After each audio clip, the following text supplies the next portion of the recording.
আসসালামু আলাইকুম। বাংলাদেশ আওয়ামী লীগের যে সকল নেতাকর্মী পতনের পর বিদেশে পালিয়ে গিয়েছেন বা পালিয়ে যেতে বাধ্য হয়েছেন, তারা এক ধরনের জীবনযাপন করছেন।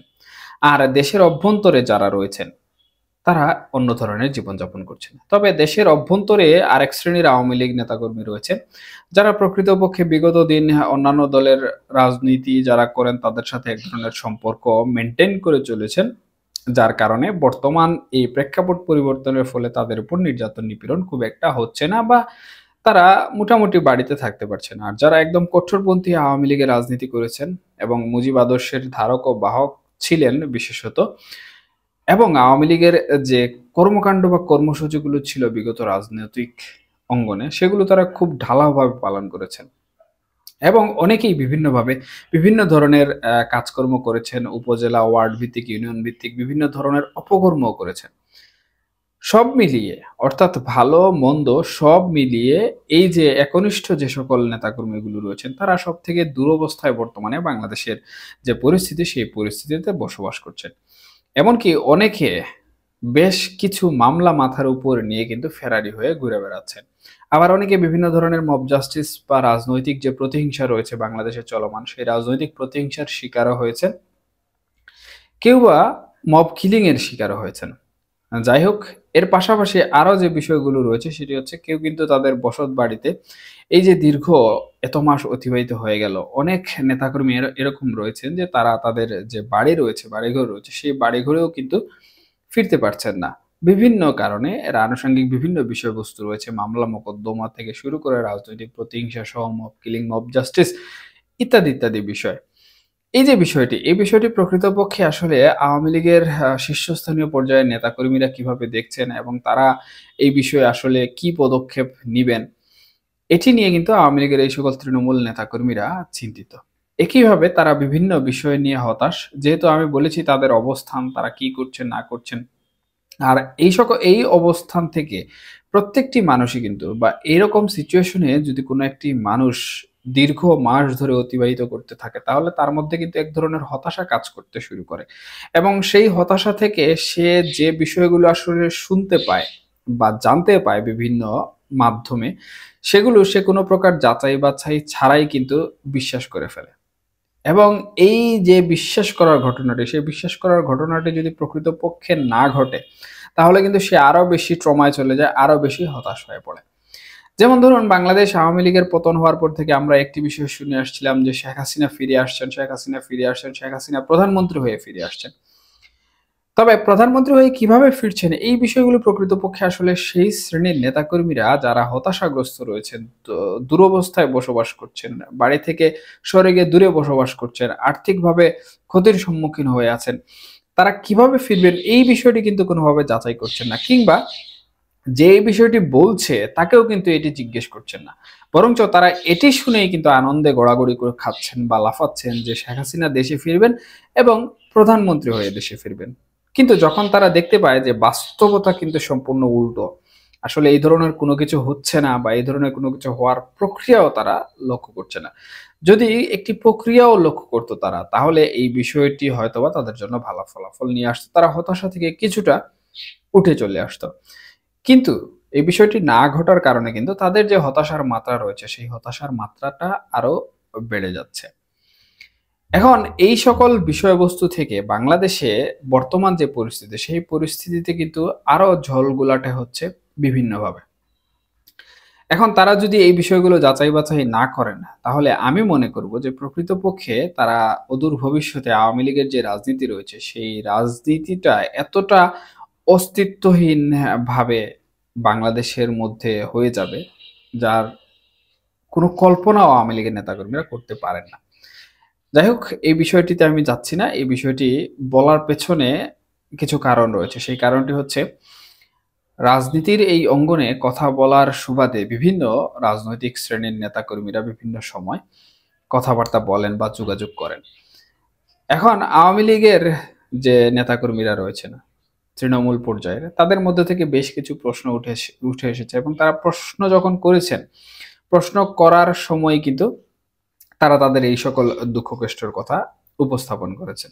আবার আমাদের কমেন্ট সেকশন যেগুলো রয়েছে, কমেন্ট সেকশন গুলাতেও বিভিন্ন সময় বিভিন্ন ব্যক্তিবর্গ আওয়ামী লীগের রাজনীতি করেন। তারা এমন সব কমেন্টস করেন আসলে যেগুলো দেখে এই বিষয়গুলো নিয়ে কথা বলতে ইচ্ছা হলো, তাই কথাগুলো বললাম। এখন যে বিষয়টি প্রকৃতপক্ষে প্রশ্ন হয়ে সামনে এসেছে সেটি হচ্ছে বাংলাদেশের রাষ্ট্রপতি প্রকৃতপক্ষে সেনা অধ্যাদেশ বা সেনা শাসন অথবা জরুরি আইন জারি করতে পারেন কিনা, এবং দ্বিতীয় যে বিষয়টি হচ্ছে বাংলাদেশ সেনাবাহিনী আওয়ামী লীগের পক্ষে কাজ করছে। এখন প্রথম যে বিষয়টি, সেই বিষয়টি একটু অল্প করে বলে দিই। বাংলাদেশের সংবিধান যেটি রয়েছে সেই সংবিধানের অনুচ্ছেদগুলো যদি আপনারা ভালো করে লক্ষ্য করেন, তাহলে বাংলাদেশের যত আইন প্রণয়ন রয়েছে, যত আইন এবং বিধিনিষেধ রয়েছে সবকিছুই কিন্তু বাংলাদেশ সংবিধানের মধ্যে স্পষ্টভাবে উল্লেখ করা রয়েছে, এবং সেই সংবিধানের আলোকেই কিন্তু বাংলাদেশ এখনো পরিচালিত হচ্ছে। এখন সংবিধান যদি পরিবর্তন হয়ে যায় বা স্থগিত হয়ে যায় সেটা অন্য বিষয়, কিন্তু এখন পর্যন্ত যে সংবিধান চলমান রয়েছে সেই সংবিধানের মধ্যে স্পষ্টভাবে উল্লেখ আছে বাংলাদেশে যদি বহিঃশত্রুর আক্রমণের কোনো সম্ভাবনা থাকে অথবা বাংলাদেশের অভ্যন্তরীণ এমন কোনো গোলযোগ সৃষ্টি হয় যেটার কারণে দেশের শান্তি বিনষ্ট হয়, দেশের স্বাধীনতা সার্বভৌমত্ব বিনষ্ট হয় এবং দেশের যে অর্থনৈতিক বিষয়টি রয়েছে সেটি ক্ষতির সম্মুখীন বা ঝুঁকির সম্মুখীন হয়, তখন রাষ্ট্রপতি তার বিশেষ যে ক্ষমতা রয়েছে সেই বিশেষ ক্ষমতার বলে ১২০ দিনের জন্য জরুরি অবস্থা জারি করতে পারেন। তবে এখানে একটি বিষয় বলা রয়েছে যে যদি সংসদ থাকে তাহলে প্রধানমন্ত্রীর অনুমতি নিতে হবে। যেহেতু বাংলাদেশে এখন পর্যন্ত কোনো পার্লামেন্ট নেই বা বাংলাদেশের যে পার্লামেন্ট ছিল সেই পার্লামেন্টটি বিলুপ্ত ঘোষণা করা হয়েছে শেখ হাসিনা সরকারের পতনের পরপরই। সুতরাং এখানে শেখ হাসিনার বা আওয়ামী লীগের যিনি ক্ষমতাধর প্রধানমন্ত্রী ছিলেন উনার স্বাক্ষরের প্রকৃতপক্ষে কোনো প্রয়োজন পড়ে না। এখন এই ব্যাপারে আরেকটি প্রশ্ন উঠে এসেছে যে রাষ্ট্রপতি প্রকৃতপক্ষে কি উপদেষ্টা পরিষদ যেটি রয়েছে প্রধান উপদেষ্টা সহ তাদেরকে কি কোনোভাবে বহিষ্কার করতে পারেন কিনা বা তাদের কার্যক্রম স্থগিত করতে পারেন কিনা বা বাতিল করতে পারেন কিনা। হ্যাঁ, রাষ্ট্রপতির সেই এখতিয়ার রয়েছে, এবং জরুরি অবস্থা যদি জারি হয়ে যায় তাহলে রাষ্ট্রপতি উনার বিশেষ ক্ষমতা বলে যদি উনি মনে করেন যে এই বিষয়টি প্রকৃতপক্ষে আসলে থাকার প্রয়োজন নেই, তাহলে উনি স্থগিতাদেশ দিতে পারেন। উনার অধ্যাদেশের মাধ্যমে উনি বাতিলও করতে পারেন এই উপদেষ্টা পরিষদকে। যেহেতু রাষ্ট্রপতির আদেশক্রমে প্রধান উপদেষ্টা যারা রয়েছেন তারা নিয়োগপ্রাপ্ত হন বাংলাদেশের সংবিধানের আলোকে। সুতরাং উনি সেই বিষয়টি রাখেন এবং এই বিষয়টি করার জন্য আসলে জরুরি অবস্থাটা প্রয়োজন। এখন কি কারণে জরুরি অবস্থা হবে, কি কারণে উনি উনার যে জরুরি আইন রয়েছে সেই ক্ষমতা ব্যবহার করতে পারবেন এটি আমি বললাম। এখন প্রসঙ্গগত আরো যে দুটি প্রশ্ন উঠে এসেছে বা আরো একটি প্রশ্ন এসেছে সেটি হচ্ছে বাংলাদেশ আওয়ামী লীগের পক্ষে সেনাবাহিনী কাজ করছে। এখানে আমি জিজ্ঞেস করেছিলাম যে আসলে কি ভেবে আপনারা বুঝলেন যে সেনাবাহিনী আপনাদের পক্ষে কাজ করছে? প্রথম যেটি বললেন সেটি হচ্ছে জাতীয় সঙ্গীত গেয়েছে সেনাবাহিনী, এবং দ্বিতীয় যেটি হচ্ছে মিছিলে সেনাবাহিনী বাধা দিচ্ছে না। দেখুন, জাতীয় সঙ্গীত আসলে এমন একটি বিষয় যেটি প্রত্যেকটি বাংলাদেশের নাগরিকের একটি আবেগের জায়গা। এখন বলতে পারেন যে জামাত শিবির বিগত দিনে যে ইস্যুটি হয়েছে শাহবাগে, যে আওয়ামী লীগ নিষিদ্ধ করার যে প্রক্রিয়া ছিল সেখানে জাতীয় সঙ্গীত গাইতে বাধা দিয়েছে শিবিরের বিভিন্ন কর্মীরা, এটি নিয়ে একটি এলিগেশন রয়েছে। এর পরবর্তীতে বাংলাদেশের বিভিন্ন জায়গায় বিভিন্ন সংগঠন কিন্তু বাংলাদেশের যে জাতীয় সঙ্গীত রয়েছে সেই জাতীয় সঙ্গীত গেয়েছেন আমরা দেখেছি। এরই ধারাবাহিকতায় কিন্তু বাংলাদেশ সেনাবাহিনী তাদের যে দেশপ্রেমের সত্তা রয়েছে, তাদের জাতীয় সঙ্গীতের প্রতি যে ভালোবাসা রয়েছে সেটি কিন্তু তারা এই দেশবাসীর সাথে ঐক্যবদ্ধতার একটি তাল রেখে কিন্তু এখানে তারা গিয়েছেন। এখানে আসলে প্রকৃতপক্ষে জাতীয় সঙ্গীতে গাওয়া মানেই যে আওয়ামী লীগকে সমর্থন করা বা আওয়ামী লীগের পক্ষে কাজ করা এটি কিন্তু বিষয় নয়। আবার দ্বিতীয় যে বিষয়টা সেটি হচ্ছে মিছিল মিটিং এ বাধা না দেওয়া। দেখুন, বাংলাদেশ সেনাবাহিনী কোনোভাবেই কিন্তু কখনো বাংলাদেশ আওয়ামী লীগ পতনের পর থেকে যে মিছিলগুলো করেছিল সেখানে কিন্তু তারা কোনোভাবে বাধা দেয়নি বা বাধা দিতে আসেনি, এবং এই বিষয়ে তারা কোনো ধরনের কথাবার্তা বলেনি। তারা মূলত যেটি করছে সেটি হচ্ছে বাংলাদেশের যে অস্থিতিশীল পরিবেশ রয়েছে সেই অস্থিতিশীল পরিবেশকে স্থিতিশীল করার চেষ্টা করছে। বাধা দিচ্ছে যারা তারা হচ্ছে বাংলাদেশের পুলিশ প্রশাসন, এবং পুলিশ প্রশাসন চলছে কিন্তু বাংলাদেশের অন্তর্বর্তীকালীন সরকারের নির্দেশে। যাই হোক, এখন বাধা যেহেতু সেনাবাহিনী দিচ্ছে না এটির সাথে বা এটি আসলে আওয়ামী লীগের পক্ষে যাচ্ছে এ ধরনের কোনো বিষয় কিন্তু ইঙ্গিত করে না।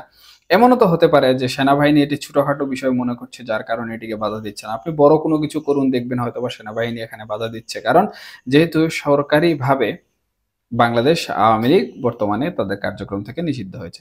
সুতরাং এই সকল বিষয়বস্তু নিয়ে আসলে আমি মনে করি যে আপনারা যদি চিন্তা চেতনা করেন এবং ন্যারেটিভ তৈরি করেন তাহলে এই যে হতাশা, সেই হতাশা কিন্তু আরো বেড়ে যাবে। বরঞ্চ এগুলো থেকে বের হয়ে এসে একটি রাজনৈতিক দলের কার্যক্রম কিভাবে অ্যাক্টিভ করা যায়, কিভাবে সক্রিয় হওয়া যায়, এই বিষয়গুলো নিয়ে যদি আপনারা চিন্তা করেন, তাহলে আমার মনে হয় যে আপনাদের যেমন রাজনৈতিক যে বিষয়টি রয়েছে, সেই বিষয়টি যেমন এগিয়ে যাবে, ঠিক একইভাবে আপনাদের রাজনৈতিক সংগঠন নিয়েও কিন্তু আপনারা এগিয়ে যেতে সক্ষম হবেন।